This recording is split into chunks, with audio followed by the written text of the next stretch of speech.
আজি মই আপোনালোকলৈ লৈ আহিছোঁ আমাৰ অসমৰ আন এটা গৌৰৱ উমানন্দ নদীদ্বীপৰ পুৰণি ইতিহাস, যাৰ ইতিহাস ভগৱান শিৱ পাৰ্বতীৰ চমৎকাৰী কাহিনীৰ লগত জড়িত হৈ আছে। উমানন্দ হ'ল বিশ্বৰ আটাইতকৈ ক্ষুদ্ৰ নদীদ্বীপ। ই গুৱাহাটীৰ পাৰত ব্ৰহ্মপুত্ৰ নদীৰ মাজত অৱস্থিত। উমানন্দত বিখ্যাত উমানন্দ দেৱালয় আছে। এই উমানন্দ দেৱালয়ৰ নামৰ পৰাই দ্বীপটোৰ নাম উমানন্দ হয়। নদীদ্বীপটোৰ আকৃতি প্ৰায় ময়ূৰ পক্ষীৰ দৰে আছিল, যাৰ বাবে ব্ৰিটিছসকলে উমানন্দৰ আকৃতিটো চাই পিকক আইলেণ্ড বা ময়ূৰ দ্বীপ বুলিও কৈছিল। 1886 চনত ব্ৰিটিছ চৰকাৰে কৰা জৰীপ অনুসৰি এই মন্দিৰৰ মাটিকালি আছিল 13 বিঘা 3 কঠা। উমানন্দ নাম উমা আৰু আনন্দ এই দুই শব্দৰে গঠিত। উমা হ'ল মা পাৰ্বতীৰ আন এটি নাম। হিন্দু শাস্ত্ৰ মতে মা উমাৰ আনন্দৰ বাবে ভগৱান শিৱই এই দ্বীপটো সৃষ্টি কৰিছিল। জনবিশ্বাস মতে শিৱই ইয়াত ভয়ানন্দ ৰূপেৰে বিৰাজমান। কালিকা পুৰাণৰ এক কিংবদন্তি অনুসৰি ভগৱান শিৱই এই দ্বীপটোত ভয়ানন্দ নামেৰে বাস কৰিছিল। কালিকা পুৰাণৰ মতে সৃষ্টিৰ আৰম্ভণিতে এই স্থানত শিৱই তেওঁৰ দেহত ভস্ম প্ৰয়োগ কৰি পত্নী পাৰ্বতীক জ্ঞান প্ৰদান কৰিছিল। এইটোও বিশ্বাস কৰা হয় যে যি সময়ত ভগৱান শিৱই এই পাহাৰত ধ্যানত ব্যস্ত আছিল, তেতিয়া কামদেৱে ভগৱান শিৱক ধ্যানৰ সময়ত বিচলিত কৰিছিল। তাৰ পিছত শিৱৰ ক্ৰোধৰ জুইত এই পাহাৰতে কামদেৱক ছাইত পৰিণত কৰিছিল। সেয়েহে ইয়াৰ নাম ভস্মকুণ্ড হৈ পৰিছিল। হিন্দু মূৰ্তিৰ মতে তেওঁ কামাখ্যালৈ অনা দেৱী উৰ্বশী ইয়াত বাস কৰিছিল। সেয়েহে যি দ্বীপত এই মন্দিৰটো নিৰ্মাণ কৰা হৈছে তাক উৰ্বশী দ্বীপ বুলিও কোৱা হয়। 1694 চনত আহোম স্বৰ্গদেউ গদাধৰ সিংহই গড়গয়া সন্দিকৈ ফুকনক উমানন্দ মন্দিৰ নিৰ্মাণ কৰিবলৈ আদেশ দিছিল। 1897 চনৰ ভূমিকম্পত এই মন্দিৰ বিস্তৰ ক্ষতি সাধন কৰিছিল। তাৰ পিছত স্থানীয় সদাগৰে ইয়াৰ পুনৰ নিৰ্মাণ কৰে।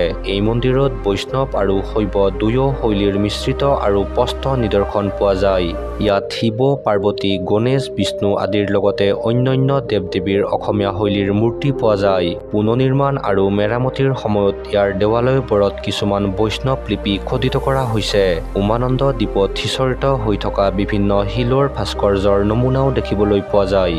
উমানন্দ দেৱালয় হ'ল অসমৰ ব্ৰহ্মপুত্ৰ নদীৰ মাজমজিয়াৰ উমানন্দ দ্বীপত অৱস্থিত এটা শিৱ মন্দিৰ। উমানন্দৰ উমানন্দ দেৱালয়ত প্ৰতি বছৰে ধুমধামেৰে শিৱৰাত্ৰি পালন কৰা হয়। শিৱৰাত্ৰিৰ বাবে উমানন্দত আৰু ব্ৰহ্মপুত্ৰৰ পাৰত মেলা বহে। ভগৱান শিৱৰ প্ৰতি উৎসৰ্গিত সোমবাৰ উমানন্দৰ বাবে পবিত্ৰ বাৰ। প্ৰতি অমাৱস্যা আৰু সোমবাৰে উমানন্দত দূৰ দূৰণিৰ পৰা ভক্তৰ সমাগম হয়। উমানন্দ মন্দিৰ গুৱাহাটীৰ ব্ৰহ্মপুত্ৰ নদীৰ ওপৰৰ ময়ূৰ দ্বীপত অৱস্থিত ভগৱান শিৱৰ অন্যতম বিখ্যাত আৰু গুৰুত্বপূৰ্ণ মন্দিৰ। এই উপাসনাস্থলীৰ নামাকৰণ ভগৱান শিৱৰ নামেৰে উৎসৰ্গা কৰা হৈছে।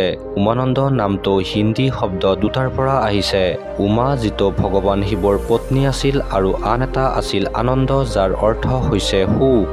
আচলতে ময়ূৰ দ্বীপটো আটাইতকৈ সৰু বসতি প্ৰধান আৰু আটাইতকৈ ধুনীয়া দ্বীপবোৰৰ ভিতৰত অন্যতম। মন্দিৰৰ চৌপাশ আৰু দ্বীপটোৰ ঐশ্বৰিক সৌন্দৰ্যই ইয়াক প্ৰকৃতি প্ৰেমীসকলৰ বাবে এক আশ্ৰয়স্থল কৰি তুলিছে। ভস্মকল বা ভস্মকূট নামৰ পাহাৰৰ ওপৰত এই মন্দিৰটো অৱস্থিত। উমানন্দ মন্দিৰটো সুন্দৰকৈ নিৰ্মাণ কৰিছিল দক্ষ অসমীয়া শ্ৰমিকসকলে। ভগৱান শিৱৰ বাহিৰেও আন 10জন হিন্দু দেৱতা আছে, যাৰ মূৰ্তি ভিতৰত বাস কৰে। 1897 চনত হোৱা এক বিধ্বংসকাৰী ভূমিকম্পৰ ফলত মন্দিৰটোৰ যথেষ্ট ক্ষতিসাধন হৈছিল। পিছত এই মন্দিৰটো স্থানীয় এজন ব্যৱসায়ীয়ে পুনৰ নিৰ্মাণ কৰে। উমানন্দ মন্দিৰটো সুন্দৰকৈ নিৰ্মাণ কৰি উলিয়াইছিল দক্ষ অসমীয়া শ্ৰমিকসকলে। যদিও এই মন্দিৰটো ভগৱান শিৱক উৎসৰ্গিত, তথাপিও ইয়াত আন 10জন হিন্দু দেৱ-দেৱীৰ মন্দিৰ আছে। উমানন্দ মন্দিৰত সূৰ্য, গণেশ, শিৱ আৰু দেৱীৰ প্ৰতিমা, বিষ্ণুৰ 10 অৱতাৰ পোৱা যায়।